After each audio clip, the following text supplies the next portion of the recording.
बिस्मिल्लाहिर्रहमानिर्रहीम। बेनमाजी की नहुसत। एक मर्तबा हज़रत ईसा अलैहिस्सलाम का गुज़र एक ऐसी बस्ती से हुआ जिसमें नहायत सरसब्ज़ व शादाब अशजार लहलहा रहे थे। साफ़ और सुथरे पानी के चश्मे उबल रहे थे। बस्ती वालों ने हज़रत ईसा अलैहिस्सलाम की इंतहाई अज़मत व ताज़ीम की और हज़रत ईसा अलैहिस्सलाम को उस बस्ती के रहने वालों के हुस्न इबादत से ताज्जुब हुआ कि किस तरह शौक़ और मोहब्बत से इबादत करते हैं। इसके 3 साल बाद हज़रत ईसा अलैहिस्सलाम का दोबारा उस बस्ती से गुज़र हुआ तो क्या देखते हैं कि उसके तमाम दख्त सूखे खड़े हैं और पानी के चश्मे भी खुश्क हो गए हैं और बस्ती के तमाम मकानात छतों के बल गिर पड़े हैं।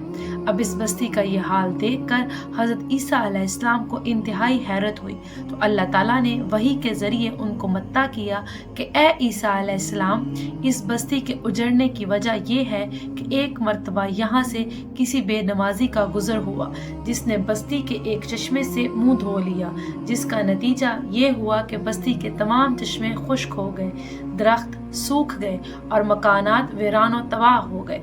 ए ईसा अलैहिस्सलाम, जब नमाज का छोड़ देना दीन के ढह जाने का सबब हो सकता है तो फिर दुनिया की वीरानी का सबब क्यों ना होगा। अल्लाह ताला से दुआ है कि वो हमें 5 वक्त नमाज बाजमात अदा करने की तौफीक अता फरमाए, आमीन। अल्लाह ताला हम सबको बुराई के रास्ते से बचाए, हमें सिरात मुस्तकीम पर चलाए। अल्लाह ताला हम सब का हामी और नासिर हो, आमीन सुम्मा आमीन। जज़ाकल्लाह खैर।